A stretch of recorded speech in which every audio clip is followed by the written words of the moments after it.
Viewers, kembali lagi di Berita Populer Indoposco.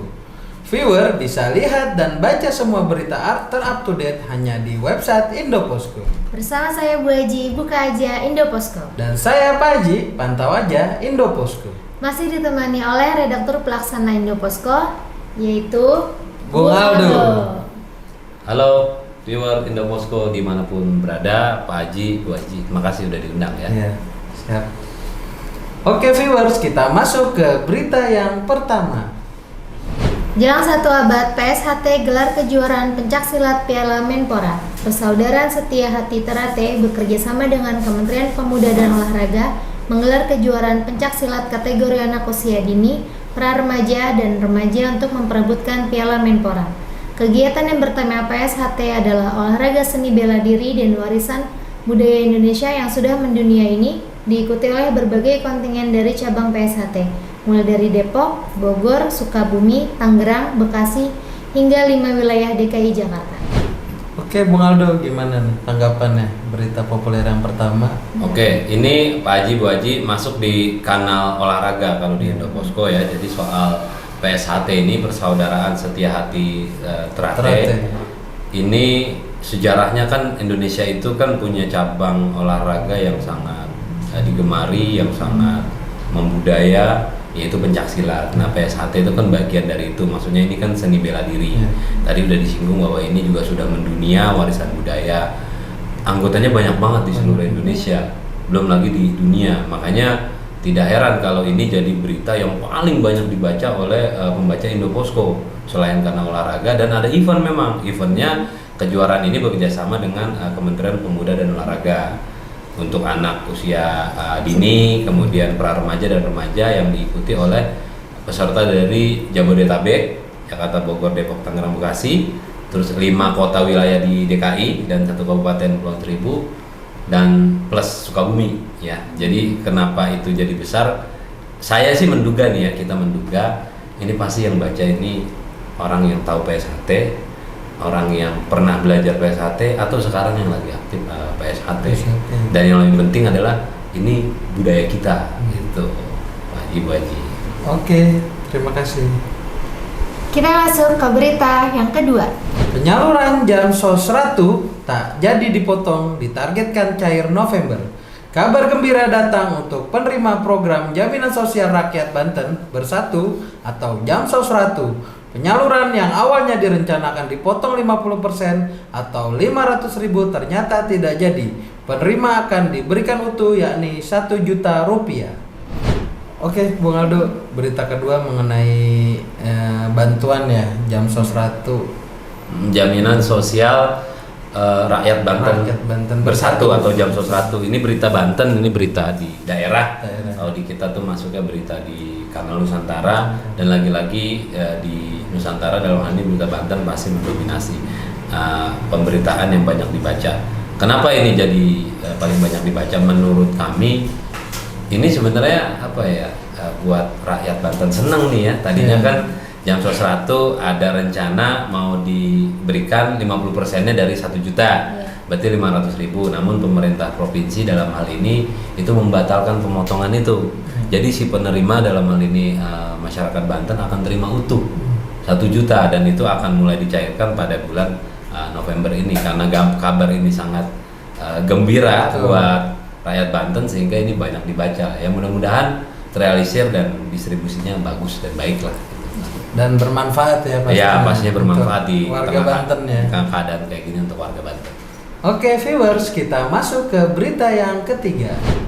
Pendapatan negara 2021 diproyeksi tumbuh 16,3%. Menteri Keuangan Sri Mulyani Indrawati memproyeksi pendapatan negara tahun 2021 akan tumbuh 16,3% year on year atau 1.916 triliun dari target dalam APBN sebesar 1.743,6 triliun.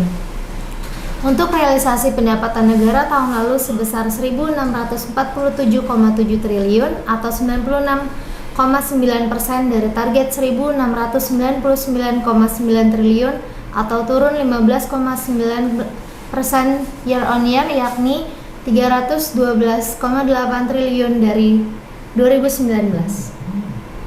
Oke, Bung Aldo, mengenai berita ekonomi ya. Berita ekonomi ya, ini pendapatan negara ya. Juga ya. 16,3% ini Ya. diproyeksikan tumbuh Ya. tahun ini, yang ya 2 bulan lagi lah Pak Haji tahun ini berakhir. Tutup 2019. tahun ya. Tutup tahun itu punya target 16,3%, itu langsung diutarakan oleh Menteri Keuangan Sri Mulyani Indrawati yang kalau kisarannya berarti kan 1.900 sekian triliun ya dari yang semula 1.700 pada tahun lalu. Kementerian Keuangan dalam hal ini Menteri itu berani menargetkan, memproyeksikan itu pendapatan negara tumbuh, pastinya sudah punya analisis, kemudian kalkulasi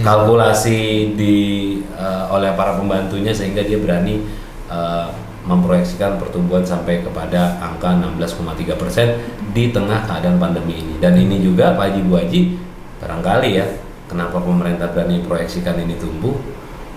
Ya seiring pandemi Covid yang sudah mulai menurun, Ya, kemudian pelonggaran sudah terjadi, aktivitas masyarakat juga sudah mulai menggeliat, ekonomi juga sudah mulai ya sedikit-sedikit jalan lah, sehingga beranilah pemerintah memproyeksikan pertumbuhan itu 16,3% di tahun 2021. Ini berita ekonomi di kanalnya. Gitu. Oke, semoga terrealisasi ya Bu Haji ya, Ya. pertumbuhan ekonomi buat seluruh warga dan rakyat Indonesia. Mudah-mudahan pandeminya nggak ada kasus lagi nih akhir Iya, tahun cepat menjelang berakhir ya. Betul. Nataru ya, Natal dan Tahun Baru juga. Oke viewers, kita masuk ke berita yang keempat. Pelatih senang Argentina lolos ke Piala Dunia 2022. Argentina bermain imbang 0-0 melawan Brazil pada Selasa waktu setempat, sehingga menjadi tim Amerika Selatan kedua yang lolos ke putaran final Piala Dunia 2022. Dan pelatih Lionel Scaloni senang luar biasa dengan menyanjung para pemainnya dalam mengakhiri tahun yang disebutnya tahun yang luar biasa. Oke Bung Aldo, kita masuk Ke Sepak bola, berita sepak olahraga bola, ya, sepak bola ya. Jadi kalau sepak bola biasanya Pak Haji udah seneng banget nih ya. Betul. Bu Haji ikutin aja. Tapi Iya. kan tapi tahu Lionel Messi ya, Tahu. pasti. Nah ini kita nggak bahas Lionel Messi, ini soal Argentinanya. Jadi Pak Haji, Bu Haji, berapa hari yang lalu bahkan sampai sekarang ya, ini sepak bola internasional disibukkan dengan pekan jeda internasional. Ya. Maksudnya para pemain yang tadinya di klub itu kembali ke negaranya masing-masing untuk melakoni babak penyisihan Piala Dunia untuk tahun depan di Qatar 2022. Dan Argentina ini kan ada di zona CONMEBOL ya, berarti tepatnya di benua Amerika Selatan tepatnya. Dan berita ini populer karena menurut saya ini kan penggemar Argentina ini banyak ya. Mulai dari Lionel Messi, belum lagi yang dulu-dulunya. Dia memastikan diri lolos menjadi negara kedua. Mungkin setelah Brasil ya Pak Ji ya? Setelah Brasil ya. Saya Brasil yang pertama, kedua, dan jatahnya itu kan sekitar ada 5 ya. 5. Amerika Selatan ya. Iya. Sekitar ada 5, walaupun satu lagi 6 kualifikasi. kualifikasi Ya. lawan zona Asia kalau nggak Asia salah biasanya. nantinya. Tapi memang Argentina ini langganan Piala Dunia. Ya. Jadi justru mungkin ya akan jadi populer kalau dia nggak lolos ya. Lebih tinggi lagi jangan-jangan ya. Lebih banyak, cuman karena Lionel Scaloni ini pelatihnya, kenapa dia sebut ini tahun luar biasa? Kita tahu belum lama 6 bulan yang lalu Argentina kan juara ini, Iya, Copa America ya. Pelatihnya dia Pelatihnya juga. Makanya dia bilang senang ini adalah tahun yang luar biasa. 6 bulan yang lalu dia juara Copa America, dia bawa Argentina. Nah kali ini dia pastikan Argentina menuju Qatar 2022. Dan gitu. kita tahu juga jangan-jangan ini Piala Dunia terakhirnya Lionel Messi. Nah ini yang menarik. 2022 Betul, nih, karena ya. dari segi usia kalau 4 tahun lagi ya rasanya tidak mungkin lah gitu ya untuk masih main lagi ya. Iya. Gitu. Ini kanal olahraga, Kanal olahraga. lebih spesifik sepak bola. Yang kita harap juga rivalnya Ronaldo lolos ya. Soalnya kemarin Oh. harus playoff ya. Oh, zona Eropa ya. Zona Eropa Portugal ya. ya. Portugal lolos tapi tertunda. Iya. Iya, maksudnya belum lolos langsung. Iya. Tapi mudah-mudahan lolos soalnya Iya, ada biar- Messi nggak ada Betul. Ronaldo kayaknya biar kurang seru seru juga ya. Piala Dunianya gitu. Oke viewers, kita masuk ke berita yang kelima. Ubah posisi tidur jika asam lambung naik. Mereka yang asam lambungnya tiba-tiba naik saat malam hari menjelang tidur disarankan menerapkan posisi tidur naik 30 derajat, kata dokter spesialis THT dari Fakultas Kedokteran Universitas Indonesia, Dr. Niken Ageng Rizky, SPTHT KL. Pada kondisi asam lambung naik, posisi tidur juga harus naik 30 derajat, tidak boleh terlentang rata. Pakai 2 bantal kira-kira. Ujar dia dalam webinar FIPMED 7 bertajuk Mengorok Apakah Normal? Bagaimana Cara Mengatasinya? Ditulis Kamis.